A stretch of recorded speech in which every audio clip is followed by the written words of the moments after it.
ओम मंगलम भगवान विष्णु मंगलम गरुड़ध्वज मंगलम पुंडरीकाक्ष मंगलाय तनो हरि। नमस्कार, स्वागत है आपका आचार्य वाणी में।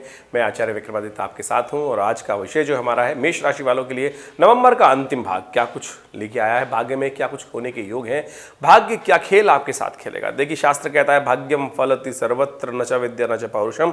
ये वास्तविक तौर पर एक प्रमाणिक बात है और इसको समझ लेना चाहिए कि भाग्य के खेल बड़े निराले होते हैं और भाग्य को पढ़ने का तरीका ज्योतिष विज्ञान के माध्यम से बहुत ग्रहों की चाल को देखते हुए समझ सकते हैं कि भाग्य हमें क्या कुछ कराने की तरफ लेके जा रहा है और कर्म को उसी तरफ यदि हम शुभ रूप को देखते हुए मोड़ दें तो बहुत कुछ प्राप्ति के योग बना सकते हैं। तो मेष राशि वालों, नवंबर के अंतिम भाग में आपकी राशि के अनुसार से यदि हम बात करें तो बहुत कुछ परिवर्तन के योग दिखाई देते हैं।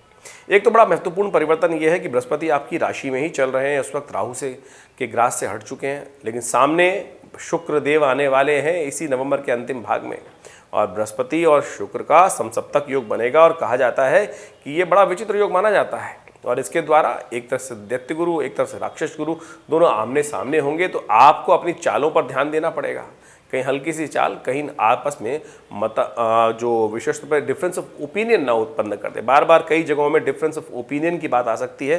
खैर, पूरी तरह समझ लें क्या कुछ होने के योग है। इसके साथ साथ बुध भी परिवर्तन की तरफ जाएंगे इन्हीं नवंबर के अंतिम भागों में। तो क्या कुछ आपकी राशि के साथ दिन पर दिन होगा वो हम आपको सिलसिलेवार तरीके से बताते हैं। देखिए, विशेष तौर पर एक बात और समझ लें कि इन दिनों ग्रहों के योगायोग जो बन रहे हैं वो कई प्रकार के आपके जीवन में उत्थान के योग भी देने वाले हैं। 25 नवंबर की गणना की मेरी बात करें तो उस दिन शनिवार का अवसर है, त्रयोदशी तिथि और शनि प्रदोष का योग बन रहा है और साथ साथ बैकुंठ चतुर्दशी भी इसको बोला जाता है और रवि योग भी विद्यमान है जो सुबह सुबह करीब करीब यदि हम बात करें तो 2:55 के बाद बन जाएगा। तो ये मुहूर्त भी अच्छा दिखाई देता है। शनि प्रदोष का योग बन रहा है, ये भी समस्त कष्टों को दूर करने वाला है। इस दिन ग्रह की गणना विशेष तौर पर दिखा रही है कि नई एनर्जी बहुत सारी चीज़ों में, बृहस्पति और चंद्रमा का योग सुंदर तरीके से आपकी लग्न में बना हुआ है और ये दिखाता है कि धन लाभ के योग अच्छे बनते दिखाई देंगे। आगे बढ़ने के सुंदर अवसर आपको प्राप्त हो सकते हैं। यदि एकाग्रचित्त भाव से होकर काम करने का प्रयास करेंगे तो बहुत सुंदर तरीके से आगे बढ़ने के योग बना सकते हैं। तो इसका लाभ आपको लेने का प्रयास करना चाहिए। शनिवार का दिवस शनि प्रदोष, शाम के समय थोड़ा दूध में तिल डालकर भगवान शंकर का अभिषेक करें। प्रदोष है, कल्याण के योग बनेंगे, आगे बढ़ने के योग बनेंगे, शनि के दोष भी समाप्त होने के योग बनेंगे। इस वक्त शनि महाराज वैसे आपके बड़े सुंदर चल रहे हैं, लेकिन शनि मंगल का जो टकराव चल रहा है वो कष्टकारी है। तो उसको ठीक करने के लिए शनि प्रदोष का योग है, थोड़ा सा दूध लेकर उसमें तिल डाल दीजिए और प्रदोष काल में तो विशेष तौर पे सुबह भी कर सकते हैं, शाम को तो अवश्य कीजिएगा। इससे शनि के तमाम कष्टों को दूर करने का अवसर प्राप्त होगा। शनि मंगल का टकराव और साथ साथ बृहस्पति और शुक्र का टकराव भी अभी होने के योग बन रहे हैं। तो आपको हम पहले से बता रहे हैं, तो इसलिए मन में डबल क्लैश होने के योग बन रहे हैं। आपकी राशि के अनुसार से सावधान होकर इन उपायों को करें, कल्याण होगा।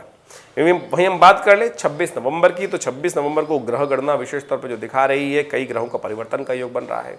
बुध भी धनु राशि में जा रहे हैं और ऐसे में इस परिवर्तन के अनुसार से आपके राशि के अनुसार से हमें जो दिखाई देता है ग्रहों का योग लाभ की स्थिति अच्छी प्रबल बनती दिखाई दे रही है।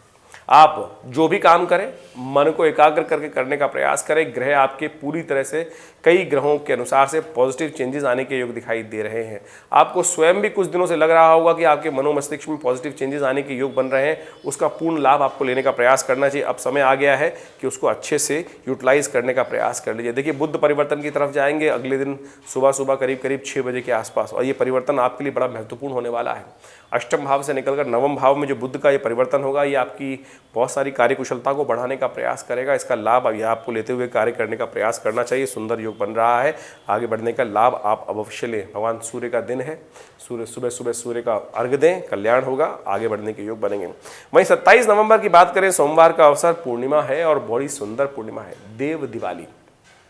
कहा जाता है कि इस देव दिवाली के दिन अवश्य हम लोग अमावस्या के दिन जो दिवाली मनाते हैं वो तो भगवान राम के शुभागमन के तौर पर मनाई जाती है, लेकिन वास्तविक दिवाली जो है वो कार्तिक पूर्णिमा ही है। गुरु पर्व का जो पर्व है, जिस दिन गुरु नानक देव जी की जयंती होती है, उस दिन देव दिवाली कहा जाता है कि समस्त देवता भी इस दिन धरा पर आते हैं और दीप दर्शन कर गंगा स्नान करने का शुभ लाभ लेने का प्रयास करते हैं। तो आप भी आपने दिवाली मनाई, लेकिन इस दिवाली को भी अवश्य हर्षोल्लास साथ मनाने का प्रयास करें, पूरे घर में प्रकाश करने का प्रयास करें। आमतौर पर लोग दिवाली के दिन ही मना के खत्म कर देते हैं, लेकिन देव दिवाली वास्तविक दिवाली है और इस दिन महालक्ष्मी का पूजन, देवताओं का पूजन अवश्य पूर्ण करने का प्रयास करना चाहिए। गंगा जल से स्नान करना चाहिए, कार्तिक स्नान पूर्ण होने के योग बनते हैं।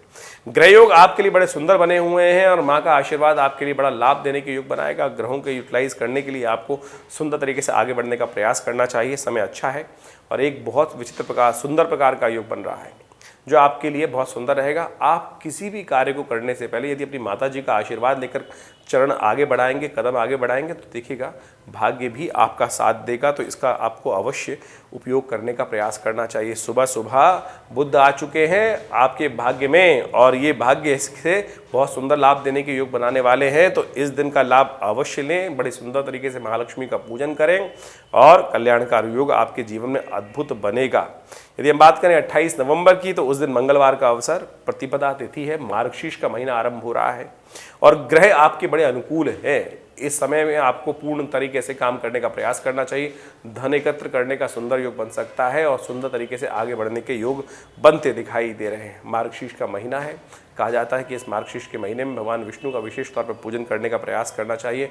ओम पीताम्बराय नमः, इस मंत्र का ओम साथ मंत्र हम बता दें, ओम दामोदराय नमः। इस मंत्र का विशेष तौर पे इस महीने में उच्चारण कर कर एक माला नित्य प्रति जप करें तो बहुत सुंदर तरीके से भगवान कृष्ण का आशीर्वाद, भगवान विष्णु का आशीर्वाद प्राप्त कर जीवन में लाभ के योग बंद सुंदर बनते हैं। वहीं 29 नवंबर की बात करें तो उस दिन ग्रहों की गणना बड़ी विचित्र दिखाई देती है। इस दिन बृहस्पति के सामने शुक्र आ जाएंगे और शुक्र जब तुला राशि में आ जाएंगे वो भी अपने घर के हो जाएंगे, तो देव गुरु और दैत्य गुरु के परस्पर आपस में संबंध बन जाएगा और ये संबंध संसार के दृष्टिकोण से थोड़ा कष्टमय दिखाई देता है। कहा जाता है कि धर्म के दृष्टिकोण से कई लोगों में मत, जो धर्म के विभिन्न धर्म के मतावलंबी होते हैं, उनमें आपस में द्वंद्व उत्पन्न हो सकता है और इस वक्त देख रहे हैं हम विशेष तौर पर कई देशों के अंदर कैसी स्थिति बन रही है और ये सारी की सारी स्थिति दिखाती है कि कहीं ना कहीं कुछ क्लैश बढ़ने के योग दिखाई देते हैं। आपस में संबंधों को ठीक रखने का हमें प्रयास करना चाहिए। घर में भी मनोमस्तिष्क में परिवर्तन आने के योग बन सकते हैं, तो इसलिए नीति कुनीति को समझते हुए कार्य करने का आपको प्रयास करना चाहिए और यही परिवर्तन आगे आने वाले समय में जो योग बना रहा है वो विशेष तौर पे ऐसा बना रहा है, कई सरकारों के परिवर्तन के योग बनेंगे। अभी जो इलेक्शन आप हो रहे हैं उनके रिजल्ट देखेंगे दिसंबर के अंदर जो आएंगे, कई सरकारों के परिवर्तन के यानी यो सत्ता परिवर्तन के योग बनते दिखाई दे रहे हैं। ऐसा साफ साफ योग दिखाई देता है। सर्वार्थ सिद्ध योग विद्यमान है। सुबह करीब करीब सुंदर तरीके से सुबह से रहेगा और करीब करीब मध्याह्न तक 2 बजे तक ये योग रहेगा। नया कार्य आरंभ करना हो तो इसका लाभ ले सकते हैं आप। सुंदर तरीके से इसका लाभ लेते हुए कार्य करने का प्रयास करें, जीवन में आगे बढ़ने के सुंदर योग बनेंगे। वहीं 30 नवंबर की यदि हम बात करें तो उस दिन बृहस्पतिवार का अवसर, तृतीया तिथि, और ये तिथि बहुत विशेष तौर पर जो योग बना रही है उसका भी आप लाभ ले समझ लें।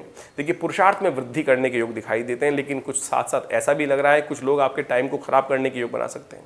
अननेसेसरी काम आपके पल्ले पड़ सकते हैं, तो इसलिए इस बात का ध्यान रखते हुए कार्य करें कि अपने कार्य में थोड़ा स्वार्थी बनते हुए कार्य करें, तभी आप कार्य सफलता की तरफ ले जा सकते हैं। नहीं तो कुछ बहुत सारे बदमाश लोग, शैतान लोग आपके कामों में विघ्न उत्पन्न कर सकते हैं, अपने स्वार्थ के लिए आपके टाइम को बर्बाद कर सकते हैं।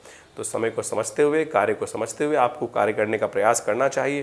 भगवान गणेश का विशेष तौर पर ध्यान रखें। चतुर्थी है, चतुर्थी व्रत इस दिन किया जाएगा।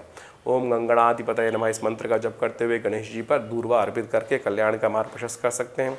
सर्वार्थ सिद्ध योग दोपहर को 3-5 बजे के बाद, करीब 3 बजे के बाद विद्यमान रहेगा, तो उसका लाभ लेते हुए कुछ नया कार्य आरंभ करना है तो उसका लाभ लेने का आपको प्रयास करना चाहिए। लेकिन उससे पहले इस तिथि में भद्रा विद्यमान रहेगी करीब करीब 2 बज के दोपहर के 25 मिनट तक। तो सुबह से लेकर दोपहर के 2 बज के 25 मिनट तक नया कार्य आरंभ करने से आपको बचना चाहिए, अन्यथा विघ्न बाद में परेशान कर सकते हैं। और कई ग्रहों का योगायोग जो आपके जीवन में चल रहा है उसके बारे में हमने आपको बताया। इन दिनों में नवंबर के अंतिम भाग में विशेष तौर पर मंगल वृश्चिक में जो चल रहे हैं वो विशेष योग बनाते हैं, जिसके कारण से विशेष तौर पर लाल रंग की जो वस्तुएं हैं उनमें विशेष तौर पर धन भाव की वृद्धि होने को दिखाई देते हैं योग। और साथ साथ सोने और चांदी में कुछ गिरावट होने के योग दिखाई दे, यानी प्रेशियस आइटम जो है उनमें कुछ ना कुछ दाम गिरावट होने के योग दिखाई देते हैं। इस पक्ष की यदि हम बात करें तो पिछले पक्ष में एक तिथि घटी थी, इस पक्ष में एक तिथि बढ़ रही है। तो उसके कारण से दिखाई देता है कि जो भाव इत्यादि शेयर मार्केट में काम करते हैं उनमें कोई फ्लक्चुएशन आने की स्थिति बन सकती है। और जिस पक्ष में कहा जाता है कि एक तिथि बढ़े और फिर एक घट जाए, तो कहा जाता है दाम बढ़े घटें, बैलेंस होकर कभी यानी भाव में गिरावट और उठावट होने के योग बनते रहते हैं। जो भी कार्य शेयर मार्केट इत्यादि में, सट्टे इत्यादि में कर रहे हैं, सावधानी के साथ करने का प्रयास करें तो आपके लिए अच्छा रहेगा। नमस्कार।